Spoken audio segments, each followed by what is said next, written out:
Okay, good afternoon, everyone. I'd like to welcome all members and guests to the July 5th, 2023 Board of Health meeting and remind everyone that our meetings are web streamed and televised. Please ensure your phones are on silent mode. For those attending virtually, please mute yourself when not speaking. For staff in attendance virtually, please mute yourself and use the Microsoft Teams raise hand feature icon to be called upon, and remember to remove it when you are finished.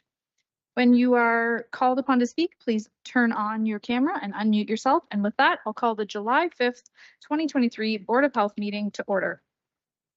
It appears that everyone is in attendance with the exception of Board Member Van Andrieschi, who sends her regrets today. Approval of the agenda. I'm looking for a motion to approve the agenda as presented. Moved by Board Member Michelli, seconded by Board Member Columbus. All in favor? Carried. Are there any disclosures of pecuniary interest? Seeing none, there are no consent items today. There is no early closed session today. We have no deputations and we have no presentations. Along to the minutes, Board of Health meeting minutes from June 6, 2023. Are there any errors or omissions? With that, I'll take a motion to approve the minutes as presented. Moved by Board Member Huffman, seconded by Board Member Brunton. All in favor? Carried. We have no communications today, so we'll move right along to staff reports. Item 10.1, Association of Local Public Health Agencies 2023 Annual General Meeting Resolution, which is HSS 23043. And I'll turn the floor over to Dr. Locke. Thank you, and through you, Madam Chair. My objective here was to share a little bit with the Board of Health members about the recent Association of Local Public Health Agencies meetings. It was a very full agenda and a very good meeting. One action that takes place every year at the annual general meeting, which is held in June, is that each health unit or any of the affiliate sections of the ALPHA, and I listed the affiliate sections at the bottom of the report, may bring forth resolutions for the whole body to consider and to endorse through a voting process. This is another method used to raise public awareness of issue and also to move policy forward to include various health aspects. The most significant and impactful way to promote a healthy society is through policy initiatives. So at this time, I just put down a list of the different resolutions, and none of them are for any decision making. This is just for your information to give you a taste of the type of items under discussion. So the very first one was presented by the Simcoe Muskoka Public Health Unit, and it was a resolution toward a renewed smoking and nicotine strategy in Ontario. At present, about 18% of individuals in the province still smoke regularly, and there is a concern that this may increase with the increased availability of vaping products, and now, of course, with the introduction of cannabis as a legitimate substance to use. So that was a call on that issue. The other issue, we were using sort of a policy window opportunity, which was the issue related to improving indoor air quality. We've all learned that many of us were scrambling during the pandemic to insert different type of filter systems into our ventilation systems to improve indoor air. And having learned from the experience, it would be good if this element of the quality of indoor air was embedded in all new construction plans. And so that was put forward and endorsed.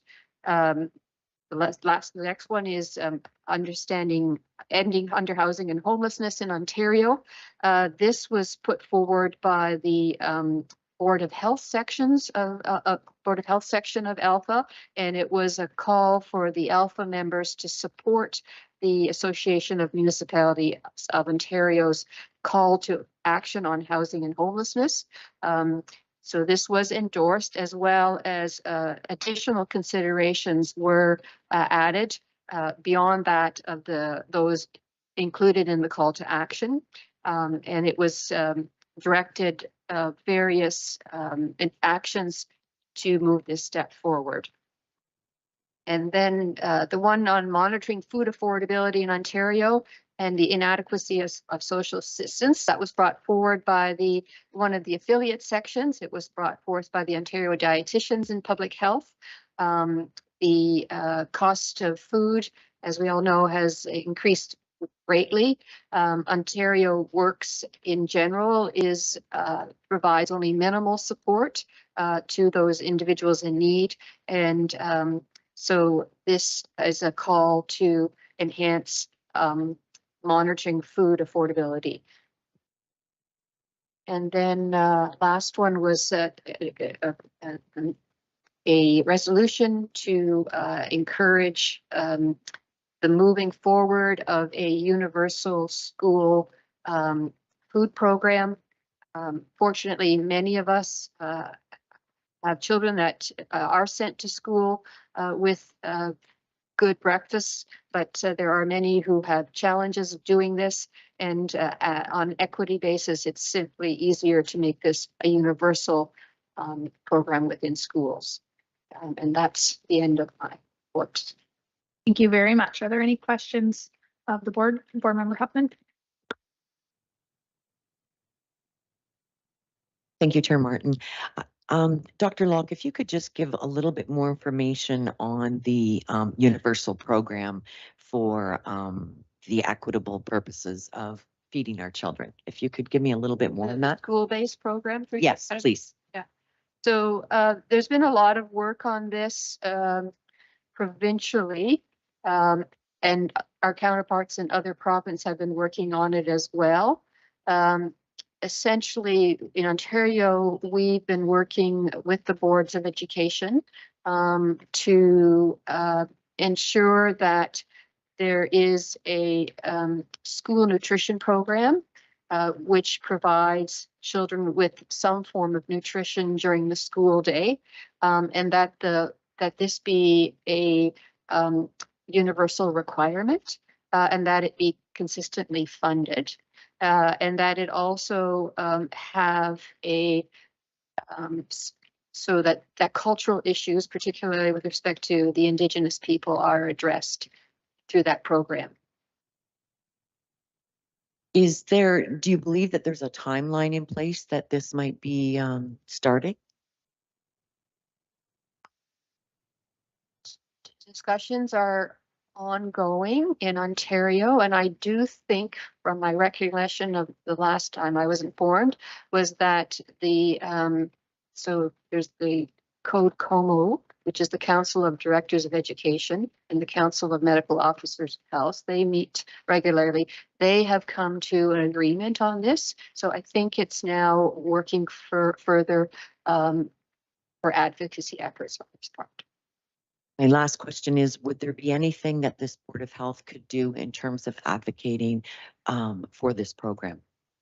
I bring all these issues to your attention so that you are aware. I would encourage, if you are in other meetings in other sectors or with other government members, that you that's tuned to this discussion. And then if there is a policy window, I call it, when advocacy specifically from us would be warranted, then we will bring that to you further. Board Member Columbus. Thank you, Madam Chair. Dr. Locke, can you kind of zero in more on in-school food availability at the current time in Haldimand, Norfolk? Are you, through you, Madam Chair, I just didn't quite hear you. Were you thinking of just within Haldimand and Norfolk? Yes, just within Haldimand, Norfolk. What's the status of the in-school food availability? at this time? I'm too new here to be able to answer that question regretfully, but I don't know if our staff if there's anybody online who's aware of what's going on within our school programs. If they're not, then we can answer that question after the meeting. Thank you. I just wonder if there is somebody that could answer. Thank you. Any other questions from the board? Okay, not seeing any. I think it's just interesting, my 2 cents, that, every community's in the same position. So when the boards get together and they can advocate from a broader perspective, it probably moves the needle a little bit farther. So I'll definitely print this off and keep it handy in our AMO binder when we head off to AMO in August. Thank you very much for the update. Are we gonna do them separately? Would you like them separate, Tracy? Mover and a seconder to receive this information? Okay. Moved by Board Member Duffy, seconded by Board Member Huffman. All in favor? That is carried. Thank you. Item 10.2 is the Board of Health Orientation and Education Sessions, HSS 23044. Syed, Director of Public Health, would you like to introduce the report? Thank you, Madam Chair. Through you, I request Dr. Locke to present this report. Yeah, so thank you, Syed. So this is a simple request for the Board of Health to consider perhaps having some education sessions on public health to commence in the fall. Staff are interested in organizing and developing an orientation and continuing education, some sessions on various issues. And in addition to that, it is a part of the Ontario Public Health Standards that it is a requirement that boards of health shall ensure that their members are aware of their roles and responsibilities and emerging issues and trends by ensuring the development and implementation of a comprehensive orientation plan for new members and a continuing education program for board members. So with the report, there were a few suggestions that I put forward. However, I leave that to the discretion of the members here to reflect on what's best for you. Okay, thank you for the invitation. Board of Health members, any thoughts? Board Member Van Passen. Yes, Madam Chair. At the advisory committee, we discussed this item a little bit, and I suggested that we use one of our workshop days that the clerk has organized and invite all of Haldimand Council, and Haldimand's mayor was in support of that. So I think that was the suggestion put forth by the advisory committee, that the two clerks work together, find a day, and organize it as one of our all-day workshops. And should be able to cover all the requirements in a day. Any other comments or suggestions? Do you want that as a motion for direction or? Okay. Board Member Van Passen, would you like to move that? Just that it be added into our workshop rotation? I think the draft motion that's in the agenda would cover that off, right? That the clerks work together to organize something to that effect. Hold on, let's see that. That report HSS 23044 Board of Health Orientation and Education Session will be received information at Haldimand County and Norfolk County Clerk's Department collaborate to organize the education session for the members to attend. Okay, moved by Board Member Van Passen, seconded by Board Member Columbus. Is there any discussion, debate? Call the question. All in favor? Carried. Okay, great. Thank you. Item 10.3, Haldimand Norfolk Health Unit Risk Management Registry Update, HSS 23042. Thank you, Madam Chair. Through you, I introduce Marcia and Amontodo, Program Manager for Professional Practice and Quality Assurance, to present this report. Thank you. Good afternoon. Through the chair to the committee, I will present the Haldimand Norfolk Health Unit Risk Management Update Information Memo Report HSS 23042 to be received as information. So in January, the Health Management Registry was presented to Advisory Council and the Board of Health. And at that time, Councillor Duthie asked for an update to keep Advisory Council and the Board of Health informed as to the progress of the risk mitigation strategies. So attached to the report is the updated risk management registry. And as you can see, we have been able to make some changes which address and ultimately reduce some of the risks to the health unit. We have made significant progress in how personal health information is secured, and we continue to work on putting further measures in place. We continue to work with the Norfolk County Clerk's Department on file digitization and also retention. We continue to work to address the risks and also to identify and mitigate other potential risks of the health unit. We also continue to recruit staff when positions become available. We've been posting positions as soon as possible to minimize the impact of any staffing gap on the existing staff. So by addressing some of these items, we have been able to decrease the overarching risk to HNHU. Thank you. Thank you very much for the presentation. Are there any questions of board members? Board Member Duffy. Thank you, Madam Chair, and through you, Marcia, thank you for putting this together and reporting back on the status. I certainly appreciate that.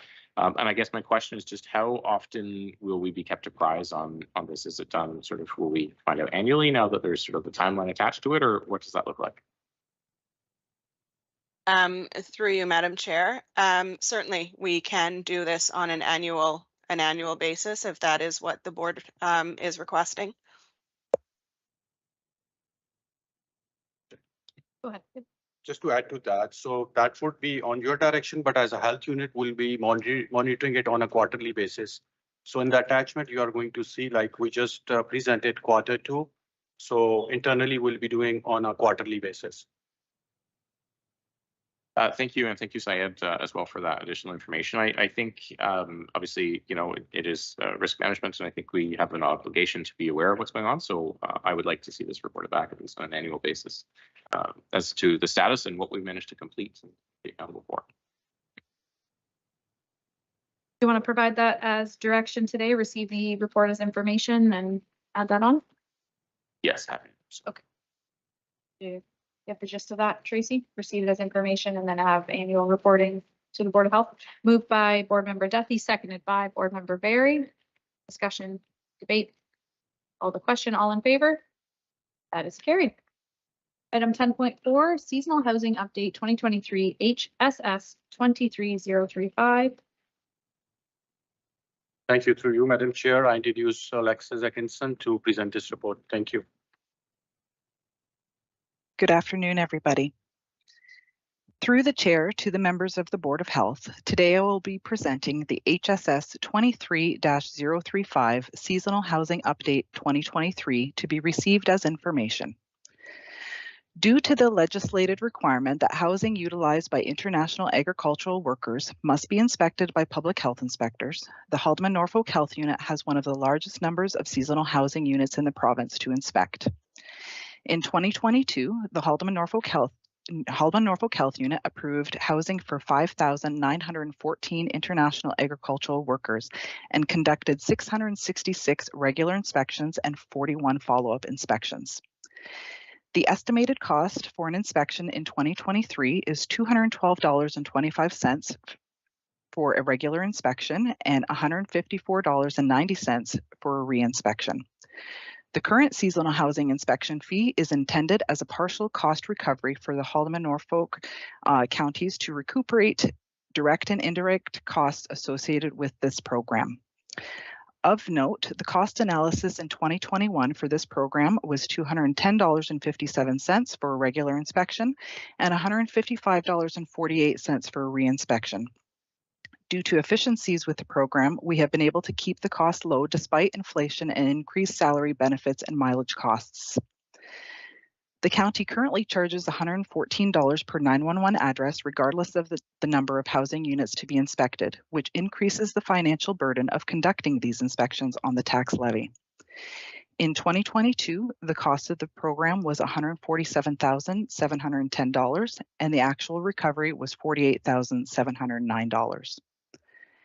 The fee structure creates inequities for smaller agri-food operators as they pay the same fee for 1 to 2 bunkhouses that larger food operators pay for the inspection of 10 or more bunkhouses, and therefore the fee is not relative to the services received. The Haldeman Norfolk Health Unit is proposing a change to the seasonal housing fee to address the inequities inadvertently created using the current fee schedule and to improve cost neutrality for the seasonal housing program. The goal is to share the financial burden of the program equitably among all parties. Staff are proposing a change of the seasonal housing inspection fee from $114 per 911 address to $95 per unit, and a re-inspection fee of $45 for the 2024 growing season. To clarify, this would be per physical building and not per pod to be consistent with other Norfolk County divisions such as the building department. While it is recognized this proposal does not reach full cost recovery, it is an enhancement that can be reevaluated when necessary. Regular evaluations of the costs of the seasonal housing program and local socioeconomic factors will assist to improve cost neutrality and reduce negative impact on the levy. In conclusion, adjusting the seasonal housing inspection fee from $114 per 911 address to $95 per unit and implementing a re-inspection fee of $45 would improve the cost recovery of the seasonal housing program and reduce inequities in the current fee schedule, and improve collaboration and cooperation in the delivery of the seasonal housing program with agri-food operators. Regular evaluations of costs of the seasonal housing program and local socioeconomic factors will assist to improve the cost neutrality and reduce negative impact on the levy. Thank you very much. Thanks, Alexis. Are there any questions, Board Member Huffman? Thank you, Chair Martin, through you.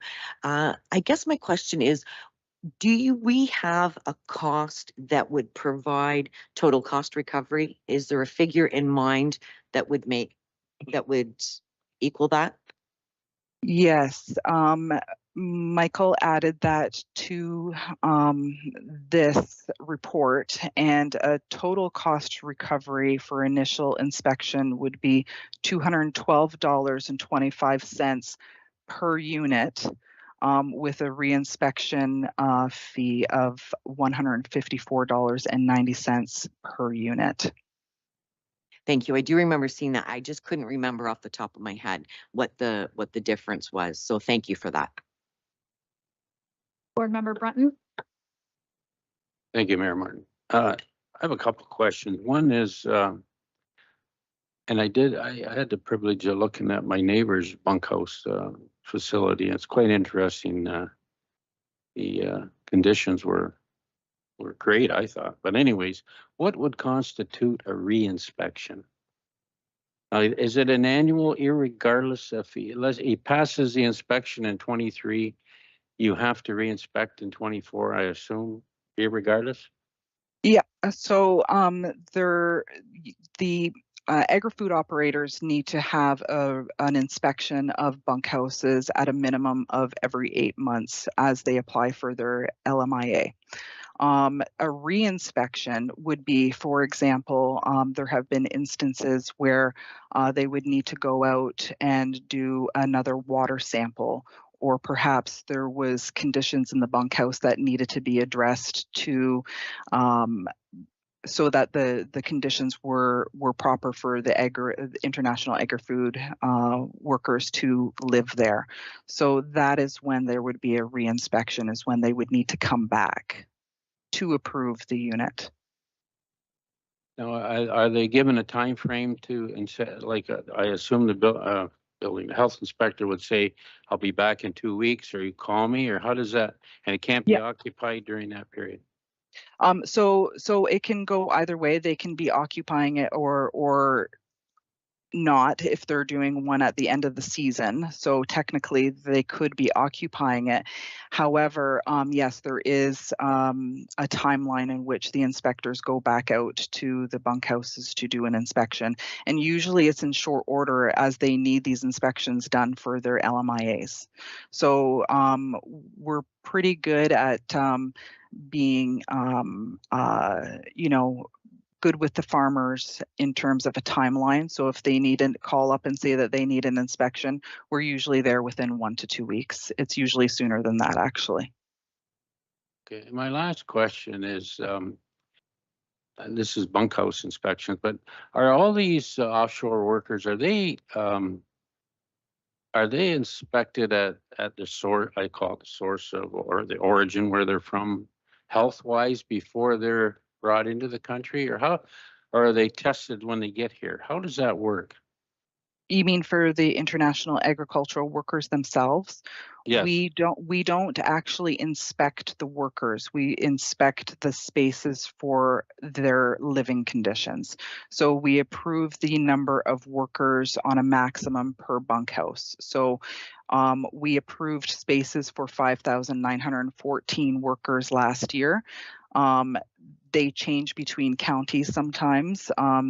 There are farmers who share these workers, so we don't know exactly how many we have on any given day. However, we don't inspect the people. We inspect the bunkhouse.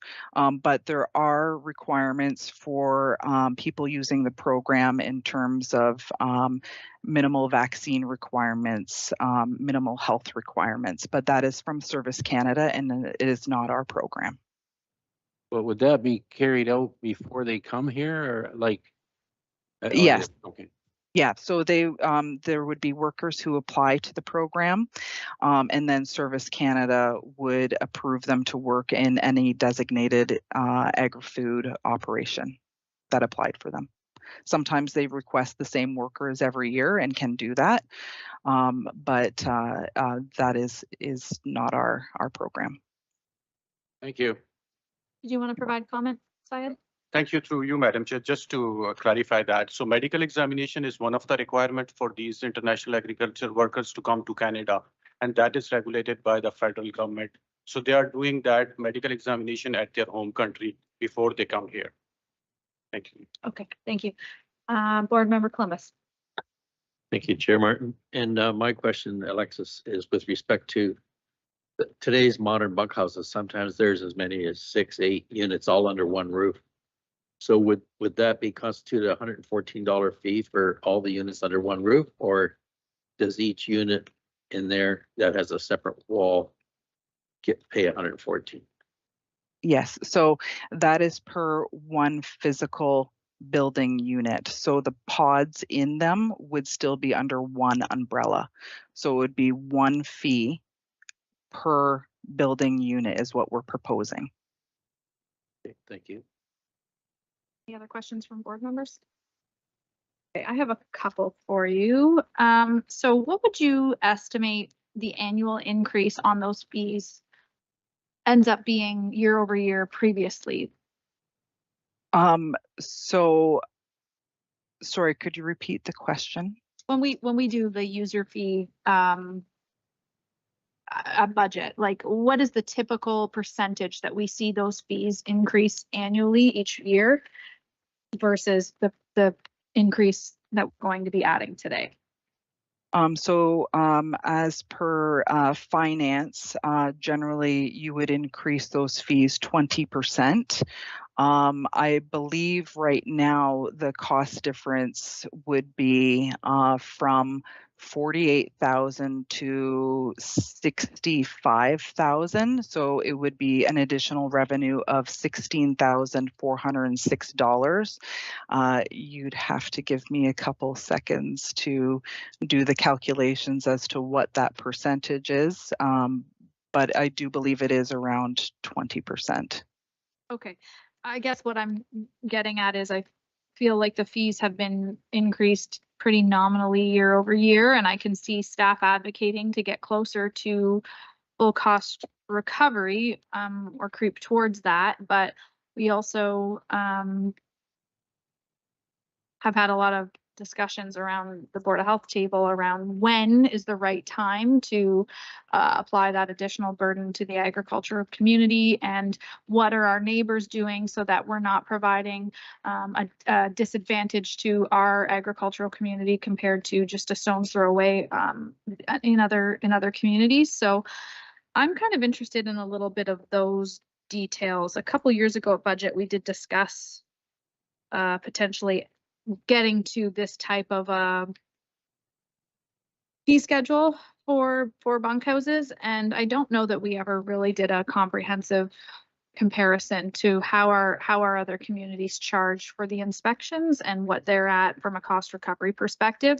And if it is the will of Board of Health to achieve full cost recovery, is it something that we want to do in 2 to 3 short years, or is it something that we want to gradually build up to, especially coming out of COVID with some of the additional hardships that our ag community did deal with? So I guess that's my long-winded rant of just saying, are we really exponentially increasing the fees compared to what we would normally do on a regular user fee schedule?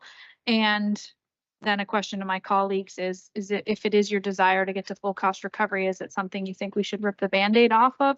Or is it something that we should make a plan to gradually increase and get there? And additionally, what are our neighbors doing?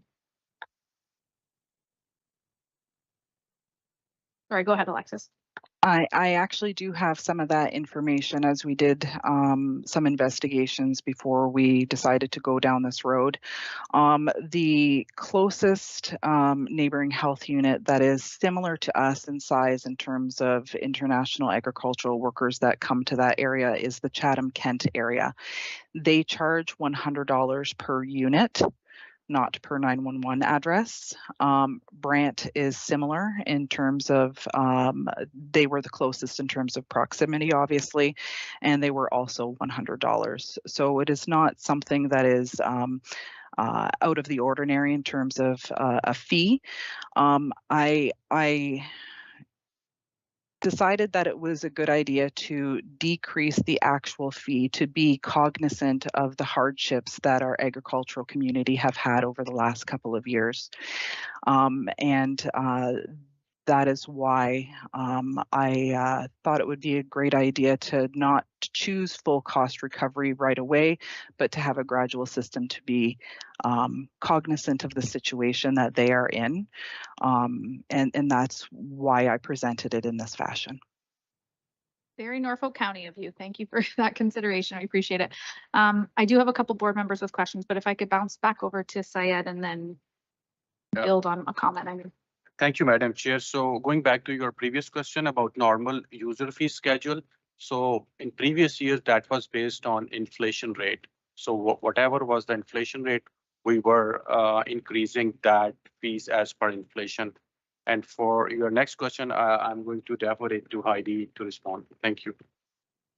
Thank you, Syed. Madam Chair, through you to the board, just speaking to the finance comments in the report, I just wish to share with the board that this report is here for information today. Should the board accept it, the recommendations within the report will go to Norfolk County for the proposed user fee bylaw for 2024, and will come back to council as part of that report for council's consideration as part of the overall user fee bylaw.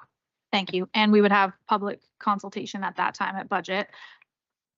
Madam Chair, through you, that is correct. And should the board have other information that they would like the health unit staff to gather to have available during the user fee discussion, I'm sure staff at the health unit would be happy to do that. Okay, and then I've got a couple of council members with questions, but would it be fair to say that if council endorses or receives this as information, we're essentially giving a nod to staff that we believe that there is, you know, inequitable pay scale here by way of cost recovery and what the taxpayers are paying for versus the users?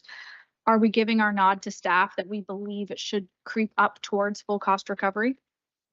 Or are we giving the nod to staff to start here and then reassess each and every year after? So, Madam Chair, through you to the board, because the report is being received as information, and the finance recommendation within the report is that these recommendations would be included in the proposed 2024 user fees. I would suggest, but I would defer to my friends and clerks as well, that at this point, what would happen is that these fees that are contained within the report, finance would include them in the draft 2024 user fee bylaw for Norfolk Council's discussion. Should Norfolk Council, in considering the user fees, wish to move that user fee towards full cost recovery, that could be part of that discussion at that time. If the board wanted to make a recommendation for included in that discussion, certainly that could happen. Okay, yeah, I do understand that. I guess what I was getting at is the next step. Would staff then be of the frame of mind each and every year? Obviously, council will have the final say at a budget meeting, but would staff, is this recommendation being interpreted by staff that each and every year they should be bringing forward user fee increases to the schedule above and beyond inflation? Is this the first step towards getting us to cost recovery in the next 2 years, 5 years, 10 years? That, I guess, is what I'm getting at. Madam Chair, my apologies for misinterpreting the question. I would say that yes, it would be the interpretation of finance staff that we would be moving towards cost recovery with this user fee. Okay, thank you. I believe Councilor Michelle was her hand. Councilor Van Passen. Thank you, Madam Chair, but I do believe Board Member Van Passen should be. Board Member Van Passen. Yes, thank you. Thank you, Madam Chair. Maybe I'm not the best in math, but under the old system, we would have collected $48,000. That's going up by 16,406. That's about 33% increase year over year. And when we get to the point of discussing full cost recovery, maybe we can include the cost recovery that's currently we get from all the restaurant inspections and food service inspections. I wonder what the fee is on those that we have to pretty well limit the increase in that, because I don't think there is one. So there's certain things that to protect the health and safety of the entire community and the entire province and the entire country, to make sure they have healthy food, I think it's more than acceptable to help fund that with a little bit of the tax levy dollars to affordable, so that we do continue to supply all the food from Ontario's garden to the rest of Ontario. So we will leave it at that. And if you'd like to receive this report as information, and the next step will be a report to council to upgrade our bylaw, bylaw amendment for next year. May I ask a question of you, Board Member Van Passen, or Board Member Duffy? Was there conversation from the Haldeman perspective at the Health and Social Service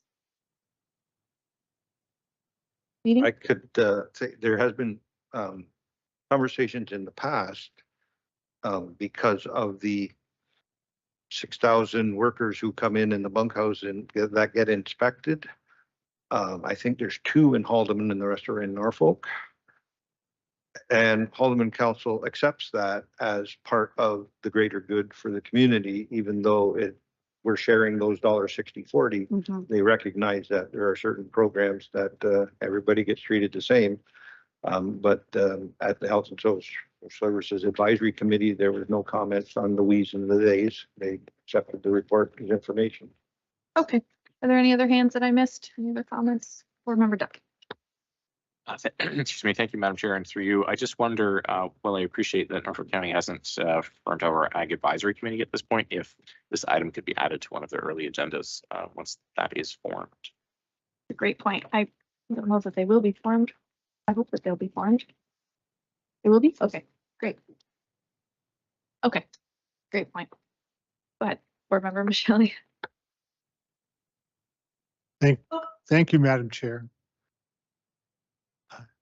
I just wanted to comment on and appreciate through you to Alexis your plan to do this increase gradually.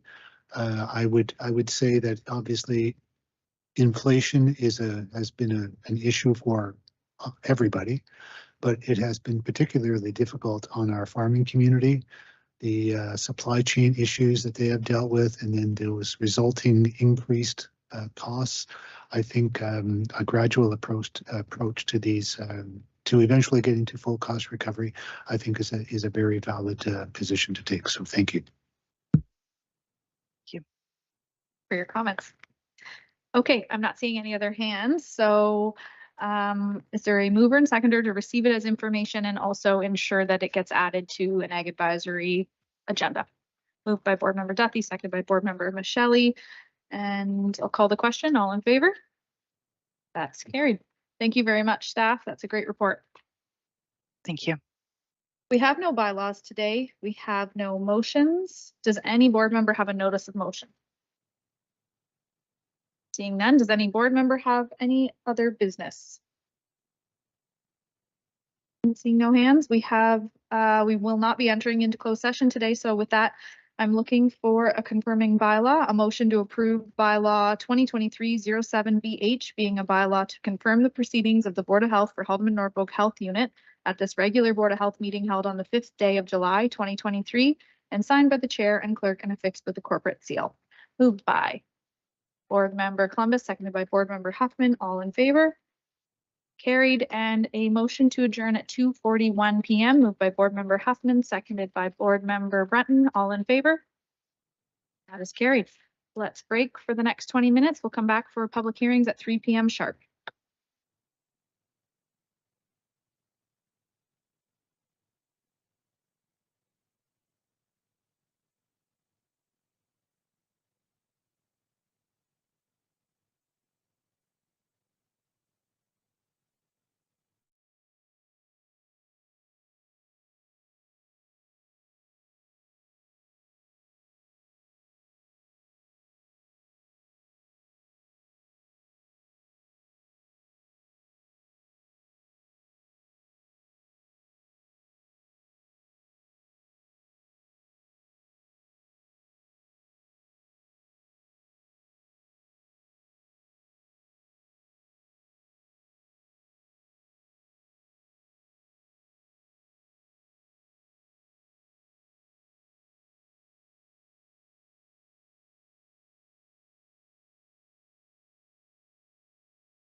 Welcome to Passionate Folks, a blog and video series about people who live in Norfolk.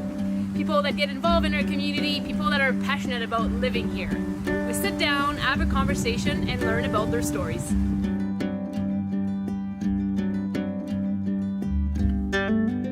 Welcome to Passionate Folks. I am Emily. I love to connect with people. I love to ask questions and get to know people better. So today I'm sitting here with Scott. Hey. Hi. How are you? Good, how are you? Good. So Scott, to start, can you tell us a little bit more about yourself, who you are, where you're from, and where you live? My name's Scott McCrae. I'm a chef here in Norfolk County. I'm the chef at David's Restaurant in town, and I live in Port Dover, or just outside. And yeah, all my family's from Port Dover. I moved here in high school and left for a bit and moved back, and now Made it your home. Made it my home. Yeah, it was my home before. I realized it was my home while I was away, and yeah. Came back to the roots. Yes, exactly. So as I do with every guest, I ask you to pick a place in Norfolk County for us to do this interview. Mm-hmm. So tell me where you invited me and why you picked this place. Well, we're here at Matt's Fruit Barn, just outside of town, and it was a pretty easy choice. I know we wanted something that was kind of related to what I do. We were also talking about how diverse Norfolk County is as far as things that grow here, and it's like #1 for so many different fruits and vegetables. And one of the first things I always think about is just, especially considering what job I have, is food. Norfolk County produces so much food and grows so much food.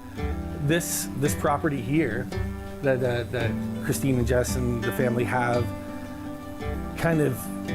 they grow more things here than I can even think of. Like, you look It's a around. good representation of Ontario's garden. When Exactly. You visit this place, isn't it? Yeah. This is kind of just like a little example of what this area has to offer. So I love to dig in people's passion and see what lights them up. And I'd love to know about you. I think I may have a little bit of an idea, but what are you most passionate about?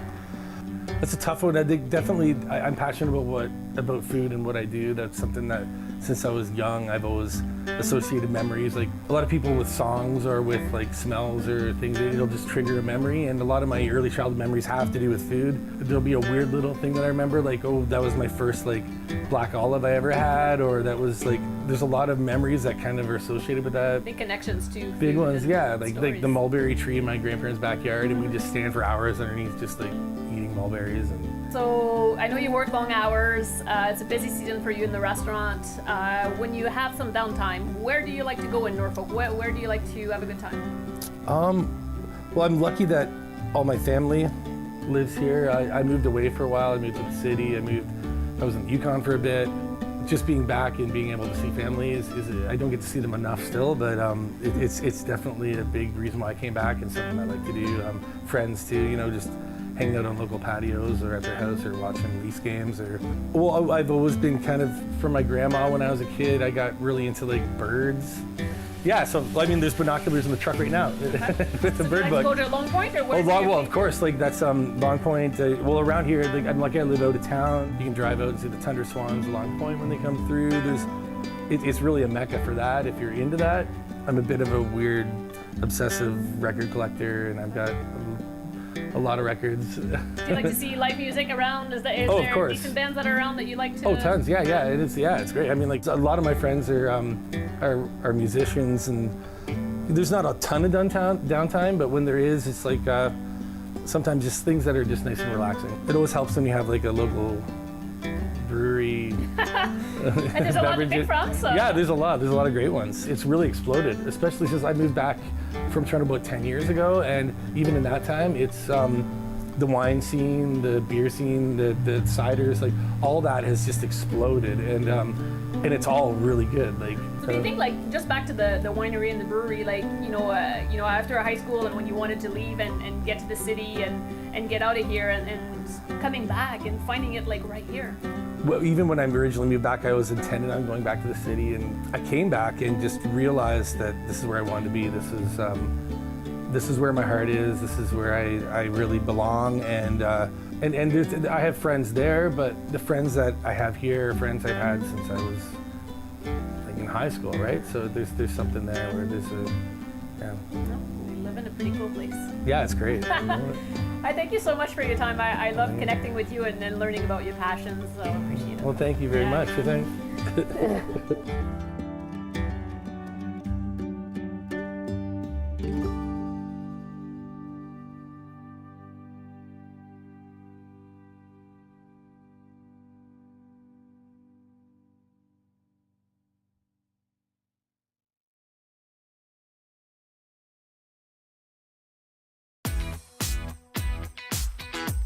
My name is Jim Toombs. I'm an Associate Purchasing Specialist here at Toyotetsu, also known as TTCA. Here at Toyotetsu, we're responsible for supplying Toyota with car parts, mainly automotive frame for the Lexus, the Corolla, and other Toyota models. I started here in May of 2016. I was in welding. Here I am 2 years later, and I'm a salaried position. The job itself it's challenging. There are challenges in what I have to do every day, and for that I enjoy it. It's not monotonous day in, day out. There's new challenges that I'm confronted with and new tasks that I have to do. A high school student who's like, I'm not sure, I think this is an excellent opportunity to kind of answer that question for themselves. They can see what kind of the working world is like, as well as pick up skills. There are plenty of opportunities here. For example, for me, I was in welding, but that didn't mean I had to stay there. There's opportunities in stamping, where you'd learn different skills entirely. PC, again, the same thing, some different skills needed that you'd learn. Though we make car parts and they're welded, there are a lot of departments and areas that support that.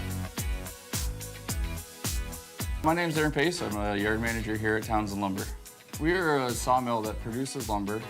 We make anywhere from rail ties to timber frame home products, kiln-dried lumber, which is used for wood cabinets and furniture. We also do pallet components, and we also do stakes for farming. We ship container loads to the Middle East, we ship it to Asia. We have gone to Mexico, Singapore, we've shipped to many different locations. My father has worked here for 30 years. He got me a part-time job as a summer student. I started as a regular piler, as a laborer at the entry-level position. And with hard work and dedication, I have been promoted through the system, and it took 9 years to become a supervisor. I enjoy the freedom of the job, like outside working with the heavy industrial stuff, talking to the range of customers and the way we produce things for them. My name is Cam Kirkwood. I'm a production supervisor at Superior Essex in Simcoe. We make magnet wire and cable for the transformer industries. Our magnet wire products are found all around you that most people don't even notice, in winding motors, in alternators in your vehicles, transformers on the side of the road or on top of poles. I've been here at the company for 15 years.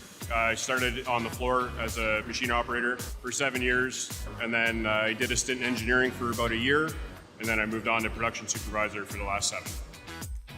One of the best parts about working here is it is a build-to-order shop, so although we do make the similar products every day, it's very unique. We don't always see the same orders. There's always new challenges.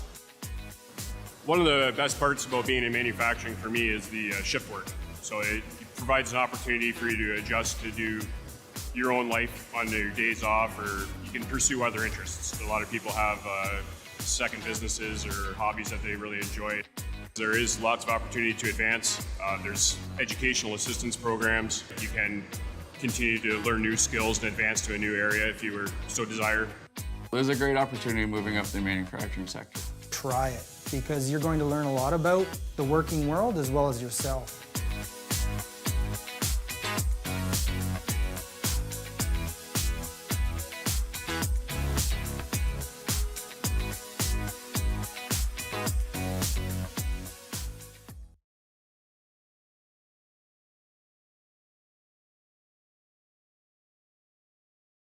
Welcome to Passionate Folks, a blog and video series where I'll be highlighting people from Norfolk County who have a passion, who are involved in our community, who are the movers and shakers. So I'm excited to introduce every month somebody new from Norfolk that will bring you their story, their passion, and share it all with us. Come on in. All right, welcome to the first episode of Passionate Folks. I'm Emily, and I love to dig in people's life and getting to know more about them. I'm here with Jess today. Thanks, Jess, for showing up. Thank you for having me. This Yes. is so exciting. So Jess, for the people that don't know you, introduce yourself. Tell me a little bit more about you and the person that you are. Sure. Well, my name's Jess, and I grew up in Waterford, more specifically Boston, more specifically Bill's Corners. I'm a passionate Norfolk advocate. I love this area. I love theater. I love music. I love anything arts related. Also a passionate advocate for entrepreneurs in the area. So I invited you to pick a location in Norfolk that meant something to you. So tell us where we are and why you picked this place. All right, we are here in Simcoe Little Theater. It's on the corner of Talbot and Yonge in downtown Simcoe. And this place, Simcoe Little Theater, is a very special place to me. I spent most of my life in these walls, on that stage, behind the stage, in these seats, like everywhere in this space. It's something that theater is something that's has always been a big part of my life since I was about 8 years old. You mentioned to me that you also in high school, you were really involved into the drama program and all that, so. I had walked the halls of my high school and I'd seen so many pictures on the wall of different shows they had done throughout the years, but nobody was doing shows anymore. And I was really bummed about that. So in grade 10, me and my girlfriends, we roped all our moms in. We were like, if we start doing high school shows, will you guys help? Will you make costumes? Will you whatever? And they all jumped in. Involved. Yeah. I love that, right? That's a small community, that's everybody it. coming in together. And that's what it requires, right? A show is like a mini village coming together, making all the pieces happen. So this community, I think the word, you keep repeating it, and I think what you're creating in Groundswell is that sub-community within the community, and that really stands out. So would you say this is something that you're really passionate about? Oh yeah. Yes. Yes, that connection, totally. Right? Yeah. I just think community is everything. We're not meant to live life alone. I don't think. And I don't mean you have to necessarily have a romantic partner to live a life, but just have people around you that get you, that you don't have to explain yourself. You know what I mean? You just walk in the room and they're happy to see you. That's it. That's always such a good feeling. Isn't Yeah. it? Yeah, like you just have those people that believe in you too, right? Yeah. And just cheerleaders. Yeah. So I see, Jess, you're always involved in this community. Like you're volunteering places. You really want this place to grow and thrive. And so why Norfolk? And what do you love so much about this place? Oh man, I think yeah, it's a really good question. It's a combination of things. I think the geography that we live in, the nature we have around us, that is a huge benefit of being in Norfolk. But it's also the people here, and that's why I'm so obsessed with community, because we have so many beautiful people who live here with ideas, with talents, with love and vision. And I think that's what excites me, is like, just because we're a small town doesn't mean we have small ideas or small impact. I want to bring some of the music piece, because I know we've been talking a lot about the theater and acting, but I know that music is so important to you. Yes. And a big part of your life. Yes. So tell me a bit more about your maybe influences and what makes you feel alive in music. Just like theater, I love performing music too. There's something really cool about being on stage like that. Before I came here today, I was like thinking about how alive I feel when I'm on stage. And I think that everyone kind of looks for that thing that makes them feel alive. Yeah. So for me, it's that. Awesome. So I thank you so much, Jess, for taking the time to meet with me. There's going to be more feature of passionate, uplifting community people through this little video series. So keep watching. Thanks, Jess. Thank you. Oh my God. This is so much fun. Awesome.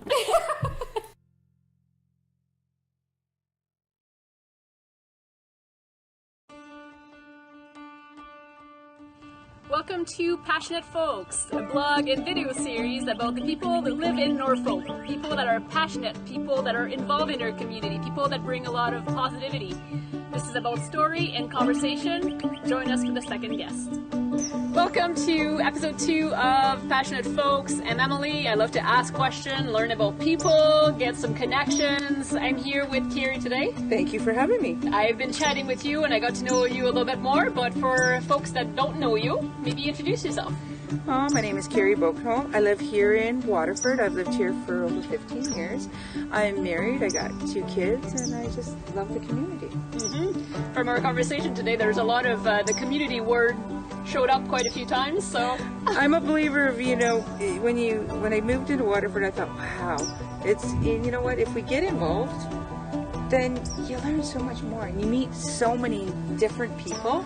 I mean, people that I know if I wouldn't have met otherwise. Yes. So I asked you to pick a location, Carrie, and so tell us where we are and why you picked it. I picked the Waterford Heritage Agriculture Museum, WHAM, because in a couple summers we will be building our skateboard park here. So it's kind of a let's do it all fun. Not that I wear the shirt or anything, but yes, this will be our future location on the other side. Talking about passion and passionate people, what do you think your passion is? My passion is youth. I love kids. You know what? There's no such thing as a bad kid. Kids make bad decisions.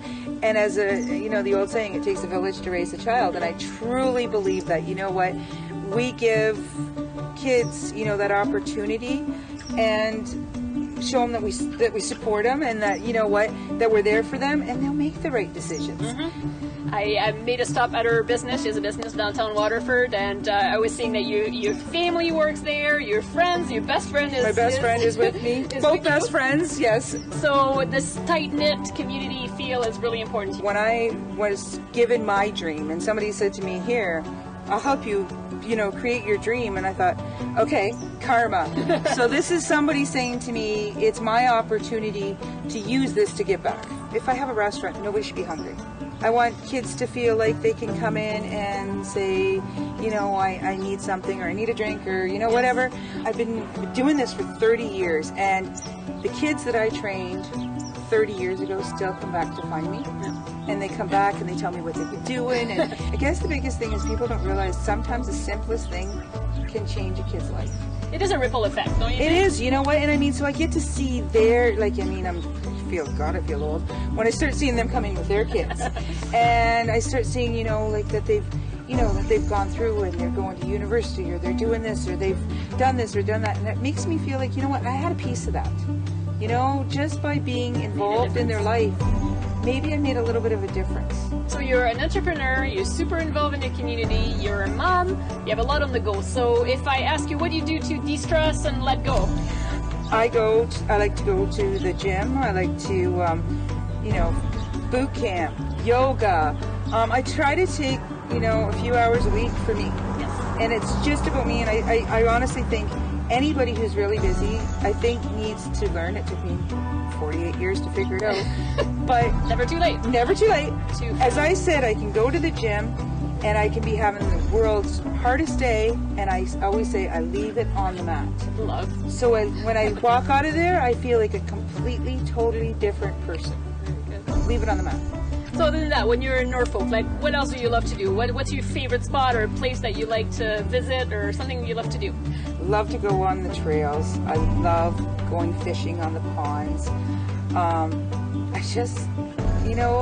Waterford, we have so many little places to go and see and do and What's stuff. happening in this community? You know what, there is. And I mean, the thing is we don't really, I mean, I laugh because there's so many of us who don't see what's here. They're right here. I mean, Whistling Gardens, Bonnie Heath. We have all the wineries and stuff. The museum. Like, there's so many places to go. You can have a staycation without leaving Norfolk. Yes.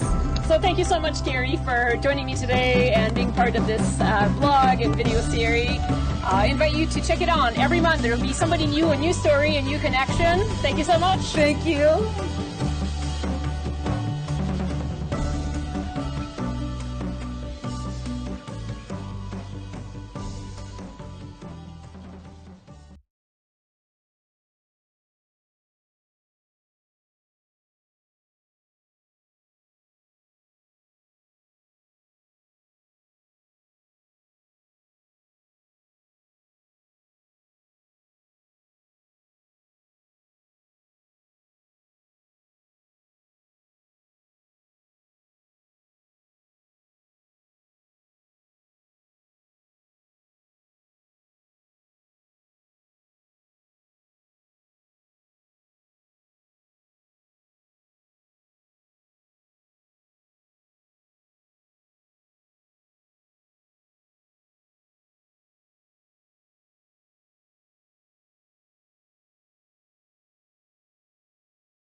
Okay, welcome.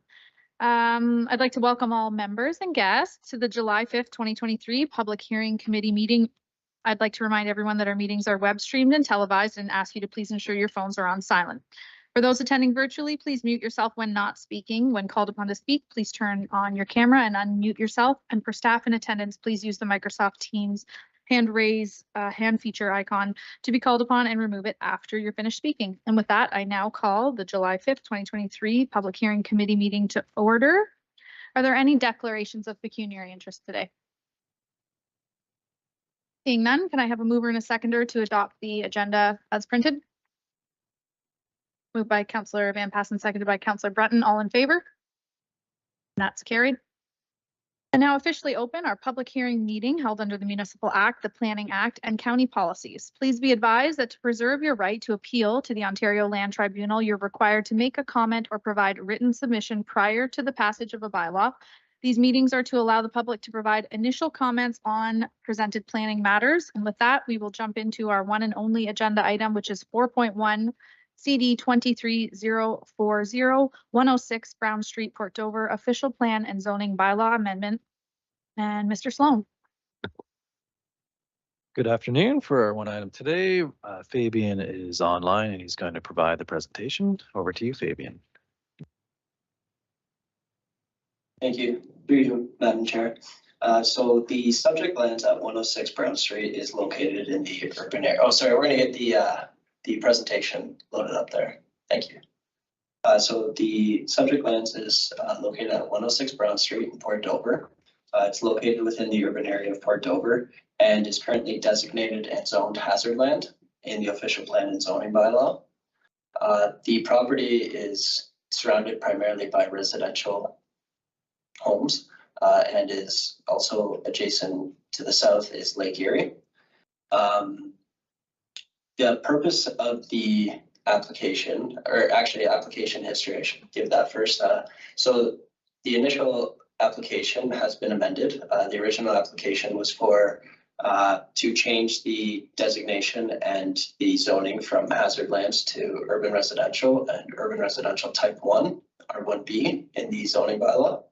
The application has been amended where the purpose is for the official plan amendment to keep the property designated hazard land and to add a special policy area to the subject lands to allow for to permit a single family dwelling as well as to have a total usable floor area of 237 square meters in the usable floor area of 237 square meters in the hazard land designation.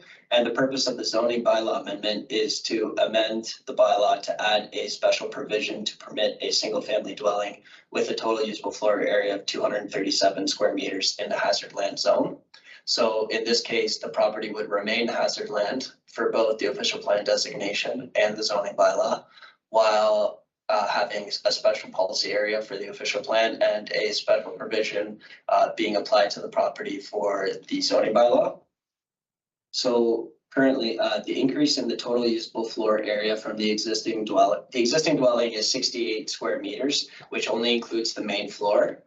The proposed total usable floor area of the home is 237 square meters, and this includes the main floor, the second floor, as well as the basement.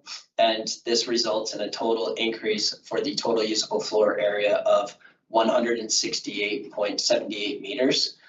So on the screen there, where it says proposed OP and zoning amendment, it indicates 100.44. That's an error on my part. I took the discrepancy between the final and the existing, and I got the 100 number.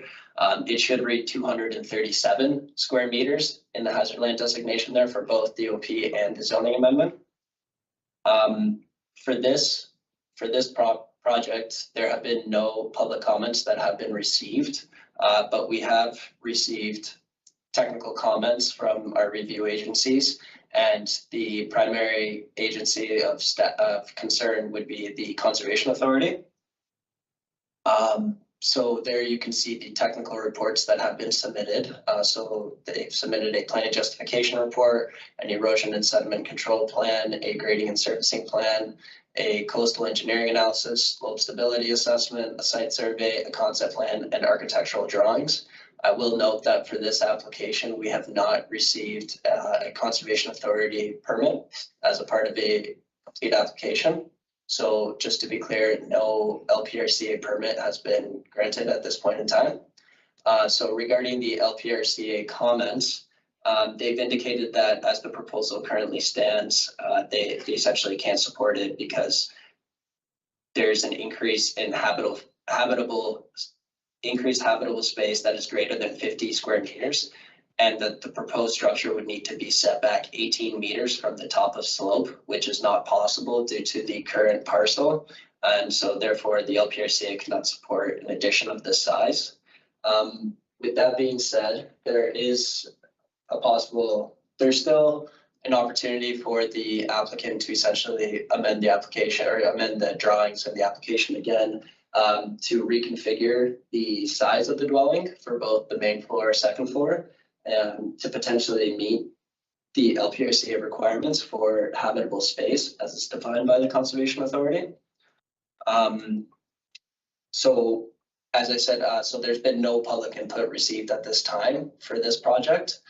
And I would open it up to council if there's any questions. That about wraps up the planning comments and planning presentation for this project. Thanks, Fabian. Are there any questions from council to staff? Councilor Columbus. Yes, thank you, Madam Mayor. And has the applicant applied to the LPRCA for a public hearing at the LPRCA board meeting? Sorry, can you repeat that question? It kind of cut out on my end. Has the applicant applied to the LPRCA for a public hearing before the board of directors at LPRCA? Maybe a question for the agent. He's going to come up. He's shaking his head no, but we'll ask him again when he comes up. Okay, thank you. Councillor Breton. Thank you, Madam Chairman. A couple of questions. One, I know it does, I'm just looking at this little map here and it shows no buildings to the east, and I assume it's the east, but there are other properties that are occupied by buildings. There's several lots there. I assume I'd like to know, are there buildings on those of the size that would be the same as the one that the applicant is proposing? Sorry, just to be clear, can you identify which page you're looking at so we can? Well, I'm on, okay, I'm on the official plan map B. I don't think it really matters, Fabian, because he's asking the proposal of the new build, or are there similar sized homes in the area? So to the east, there shows several buildings. They're vacant lots on this map, but I see there's buildings on those properties. Are they of the same size or bigger than what this application is proposing? So the lot immediately adjacent is vacant.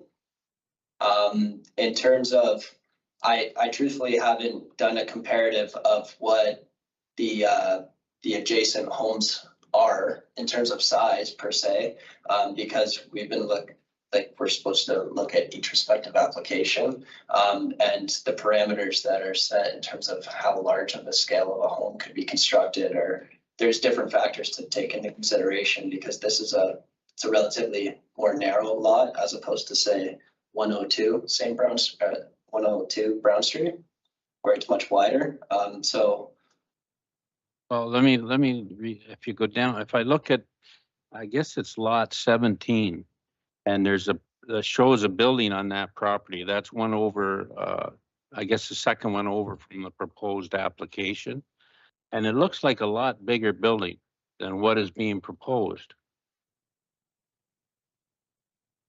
Make sense? To Madam Mayor, I can probably add to that question. It is true that there are a number of buildings adjacent to this building which are much larger, but there are some other constraints.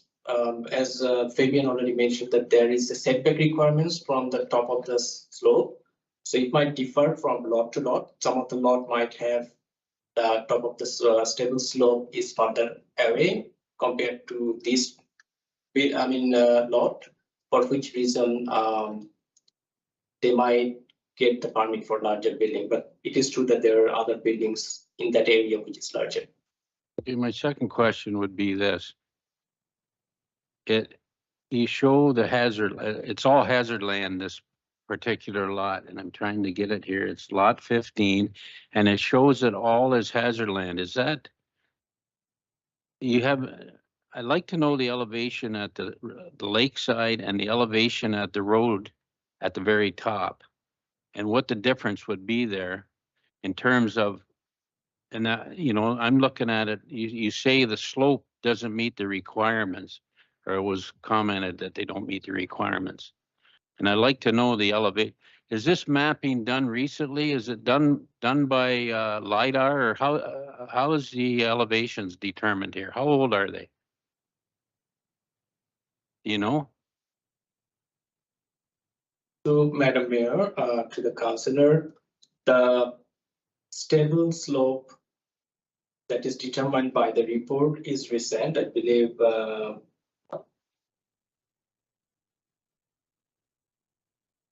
can quickly check and mention when that has been done.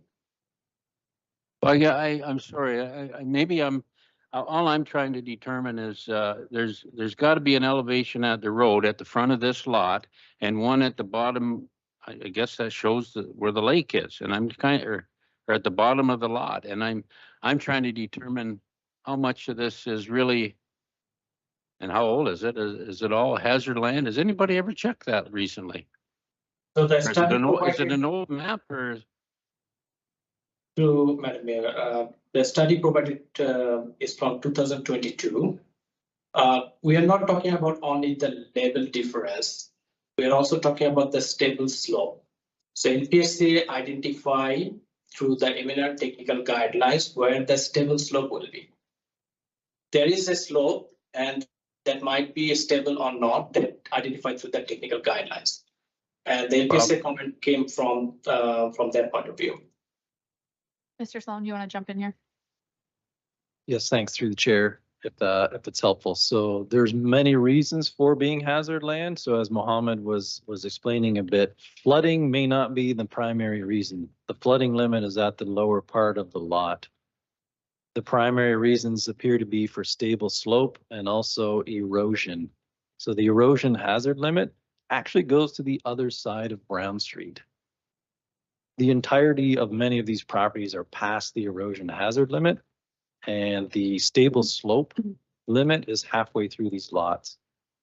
So it would take some specific engineering and confirmation of approval from the Conservation Authority that they would be satisfactory to allow any new construction in that area. So I think that's partly where we're in the hands of the Conservation Authority process for Brown Street. Why don't we, Councillor Breton, park that one? We'll have the agent come up and speak, and then if you don't have a good answer, we'll bounce back to staff. Yeah. Do you have any other staff questions you want to? Well, no, I like the answers to that. Thank you. Any other questions for staff?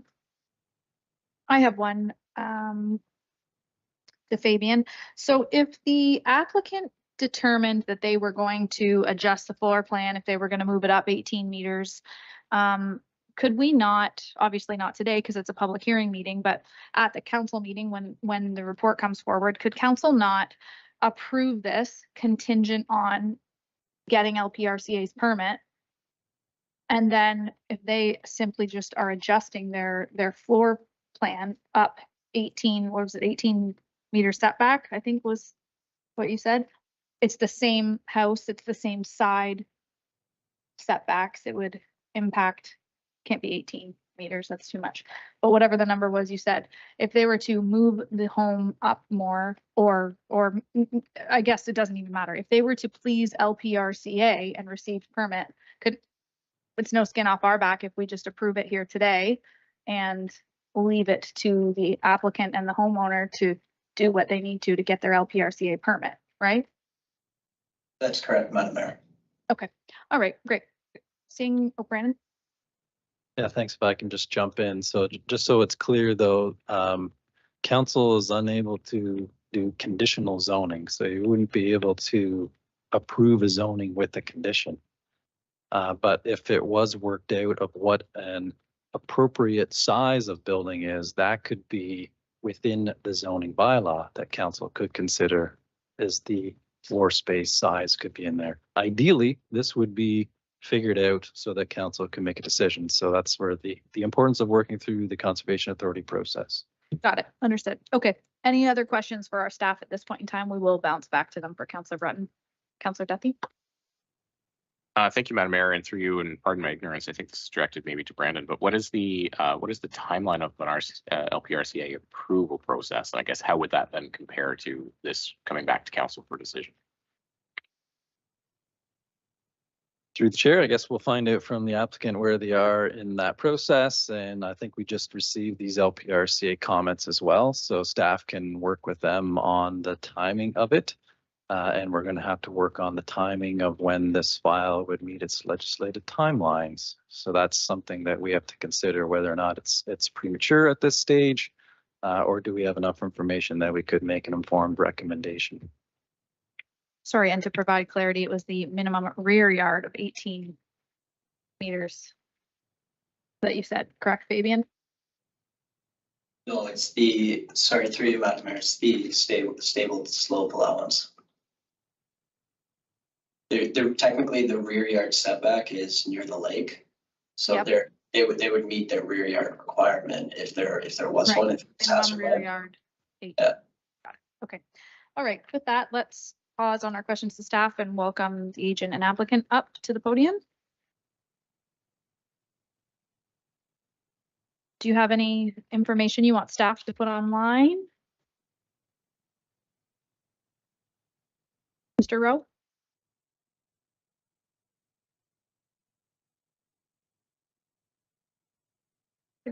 Give that button a push there for us. It's not on. I am now on. Okay. Do Thank you have any information you want Yeah, staff to pop on? Madam Mayor, members of council, Dave Rowe. I'm the agent and consultant working with the applicant on this application through Land Pro Plan, which is the main consulting firm that I am working for in Norfolk.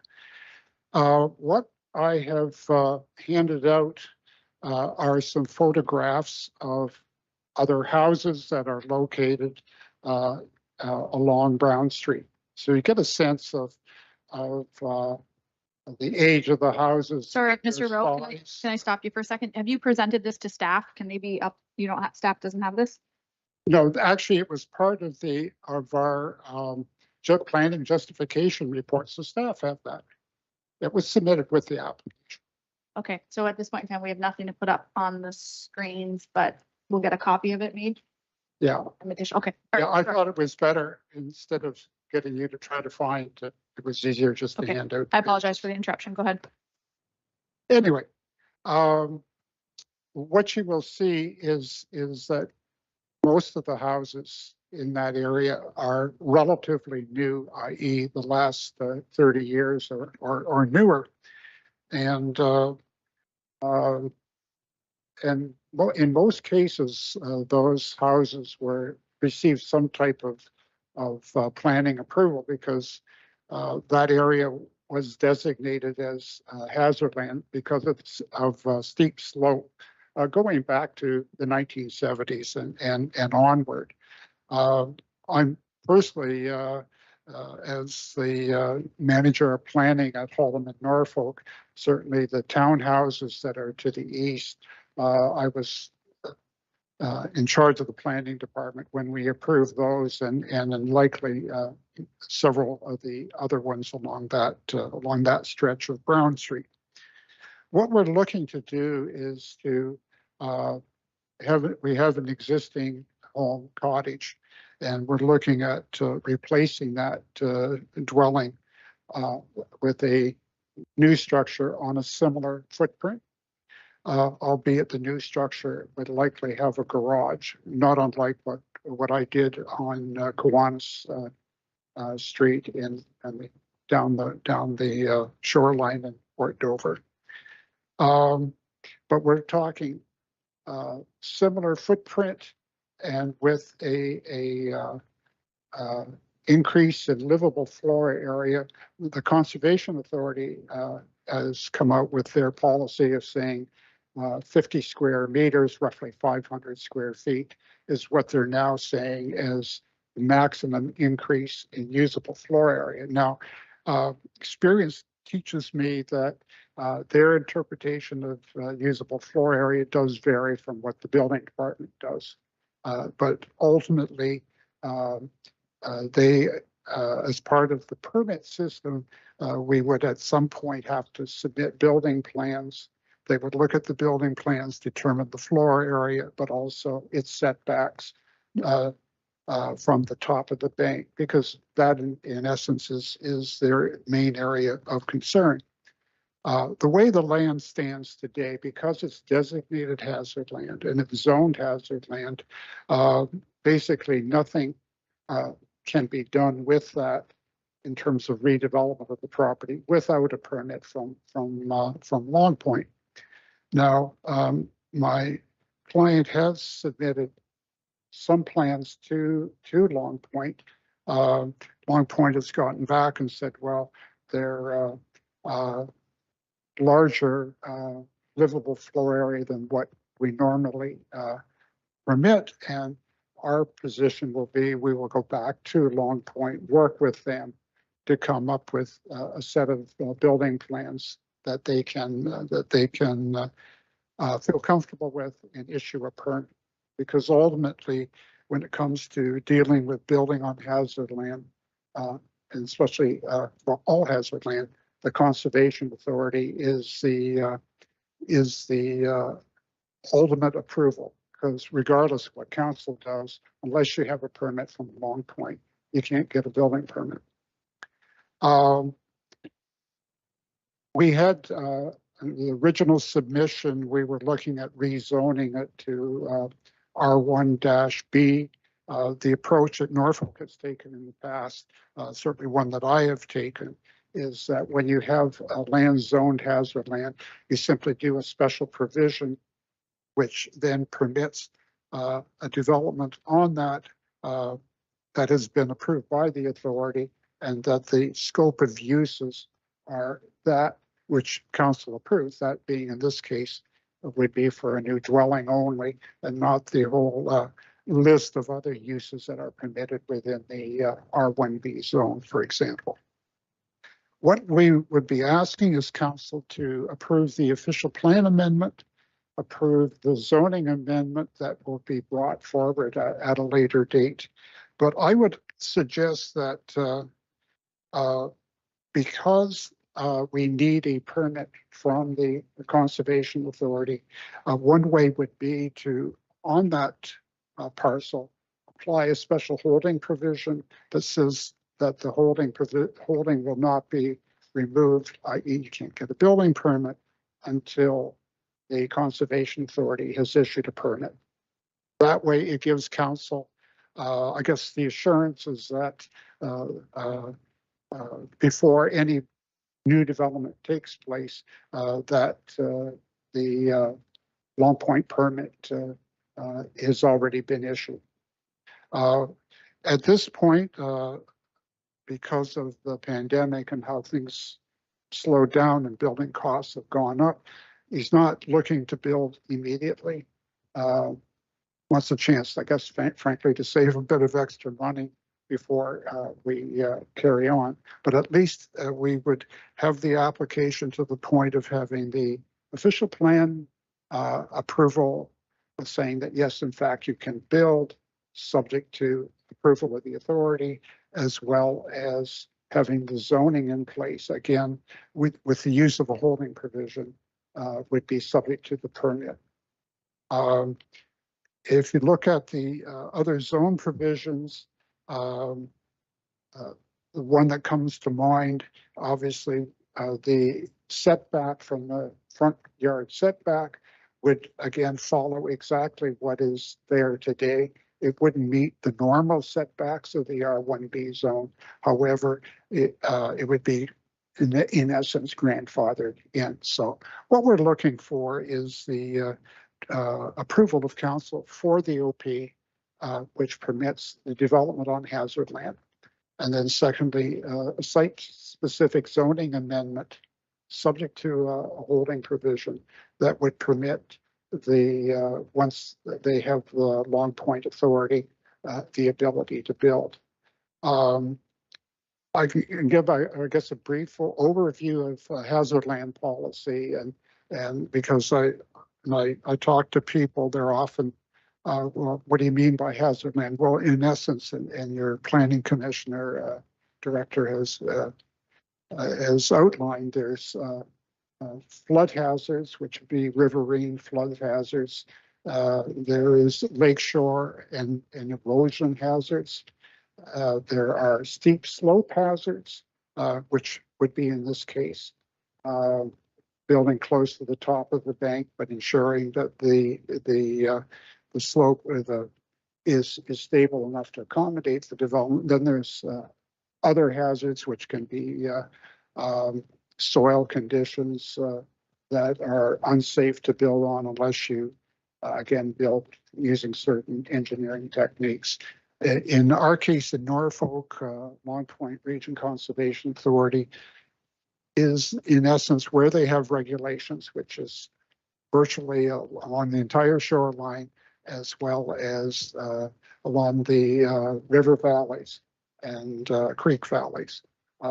They have regulations that ensure that proper engineering studies are submitted, that whatever development takes place is two things. Number one is safe in terms of protection of life and property, but also doesn't aggravate the hazard. Though that's under the provincial policy statement is the guidance that the Conservation Authority has. And my experience dealing with Long Point, I find them to be very fair. But again, they do require the engineering studies to which we have submitted those. So that's my presentation in a nutshell. We're here to answer any questions, and my client here who can give you the history and some other things like that are the questions that you might have. Thank you. Councillor Breton. Thank you, Madam Chairman. Yeah, Dave, thanks for clarifying some of that, but I don't want to confuse the issue, but at the Conservation Authority, we're going to deal with lot 13. At least that's what the application says for tonight at LPRCA. And I hope we're not confusing it with lot 15. But my question is, and I've read our agenda for tonight, but it says on lot 13 that the slope stabilization is okay. So they're okay to do it, I think 200 and something square meter building on that property. Lot 13, it says, I hope I'm on the right lot here, but you're lot 15, correct? That's what it says in your, yeah. Okay, my question to you though is, and that's why I like, it'd be nice, do you know how old this mapping is?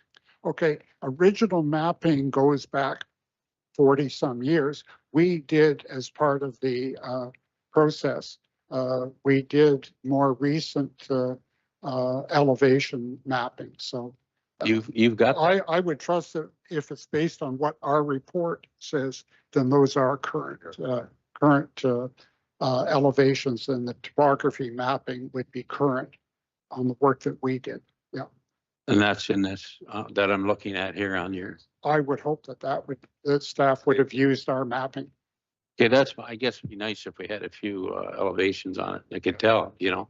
I guess I would compare lot 13 to lot 15 and see what the difference in the slope is. That's all I'm asking. So lot 13 is. Councillor Columbus. Yes, thank you, Madam Mayor. And Dave, I asked a question earlier to staff about a public hearing process before the LPRCA. Is that in the schedule? No, we haven't gotten that far. I would at this point recommend that we at some point we will take building plans to them, and knowing that they have the 50 square meter limitation, go over the plans with them and determine how much of that is actually usable floor area, because they do permit having a garage and other things which don't count into that figure. And then if we cannot, it works this way with the authority. If staff are supportive of it, they have, as I understand, the authority to issue a permit, or at least take a report to the board and get the board to formally approve it. If there are, let's say, if staff at the authority can't support it, then an applicant then can, and I have in the past appeared before the full conservation board and discussed the proposal, but we haven't gotten to that point. Okay, and normally during that process, the applicant, traditionally, we've seen a coastal engineer that's involved in the process? Yes, yeah, because you have to have the experts that can answer those Okay, technical thank you very questions. much. And where I'm just ahead of the whole process. Thanks. Yeah. I'm not seeing any other hands. I have a question on one of you on the staff presentation to us. We have the list of technical reports submitted. So we've got the erosion and sediment control, grading and servicing plan, coastal engineer analysis, slope stability assessment, on top of site survey and architectural drawings, among others.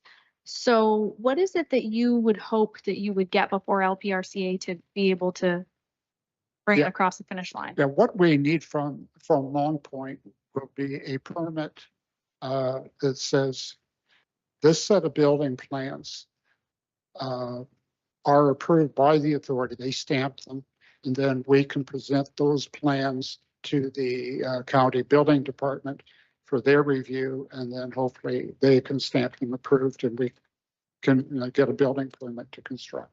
Okay, and then to summarize, you're looking for, not today because it's just a public hearing, but when it comes before council, you're looking for us to approve your OPA, your zoning bylaw amendment with a special holding provision pending LPRCA gives you your permit. So you're asking for us to not actually go ahead with that full rezoning, but should LPRCA get on board, you're going to have. Yeah, and we would ask that the official plan amendment be approved, but the zoning be placed with a holding provision on it that would be subject to the issuance of a permit from Long Point. Okay. In which case then the planning department can, I believe, internally remove the holding and then permit the building department to issue a building permit. Kind of reminds me of the marina. Yeah. Similar in nature, that the council approved it prior to LPRCA. Yeah. And said in Fort Dover. I believe it was your file, right? Van Holtrans? Yeah. We approved prior to LPRCA. Yes, that's correct. No skin off our back. It's back a few years, yeah, and that had issues Okay. dealing with. Just making sure I'm understanding correctly. Are there any other questions? Councilor Berry. Thank you, Mayor, and through you to the applicant, or I guess to the agent. We see no opposition, of course, but do you have a general sense of what the neighborhood is going to, how they will react to this? Like, is it Absolutely. neighbors? They want me to do something with it because it brings down their property values to have our house on their street. When I'm being honest, you can talk to any of our neighbors. They offered to come today, and I said no need to. But we have one of the last little shacks on the street. There's houses all around us that are much larger in square footage than what we're asking to build. There are homes, the most recent one is in the pictures, the one at 130 Brown, built right on the cliff and right on the slope stability erosion line. Ours isn't going any closer to the water. It was going to be a bit wider, but we're willing to make it smaller. And we're at the point now, just as we started this process 3 years ago with the pandemic, we're not going to proceed with building or renovating at the moment, but we've spent $80,000 thus far. And we'd like for us to at least get something like the mayor outlined so that we have something that is sitting there for us when we do want to renovate or to build. If we had deeper pockets, we would push through and get this sized house built because it's smaller than every other one on the street, every other one. But we just don't have those pockets. So we want to at least be able to have an opportunity to renovate or at least build a smaller home in the future when we want to, because we love our street and we love our neighbors and they love us. Yeah, so thank you. Thanks for asking that. So that was, I guess, where I'm going is I know you can't Yeah, necessarily there's one speak for little them. one up there. There's one other little one. Yeah. Yeah, so I know you can't speak for them, and then we're kind of speculating, but I guess what I'm getting at is it's nice to know what the feedback is that we're going to get when these types of developments come. So I know later where my phone calls are going to come. Oh, yeah. Thanks, Matt. No, thank you. Madam Mayor, another project that does come to mind that where we got the approval in advance of the Conservation Authority was the Meisner condominium development right across from the Erie Beach, and because I was involved with that project as well. So yeah, that was another one that we had council approval, and then we had to get Long Point approval. This one, of course, much smaller scale, and I'm quite optimistic that we'll be able to come up with something that conservation staff themselves would be able to support. Thank you. Okay, thank you for that info. No further questions. All right, now knowing council what you've heard, do you have anything you want to bounce back to staff? Councillor Columbus. I'd like to hear from our staff on what they heard from the applicants here and whether that will actually work. Mr. Sloan. Sure, through the chair, maybe I'll jump in. I guess from my perspective, there's two matters, I guess. So one, the main matter before us, I guess, from a planning perspective is related to the provincial policy statement, and we're talking about safety, health and safety provisions. And so that's where these hazard land and erosion stable slope line matters are. So it's a technical item. And they've done the technical work. They've spent a lot of time and money on the technical work. And so it's very helpful to have the justification to determine if it's appropriate to change the zoning or not. And so I think that's from our perspective, we'd like to be informed from the technical reviewer. In this case is the Conservation Authority as the authority for those matters, to know whether or not it's justified to move forward with this particular proposal.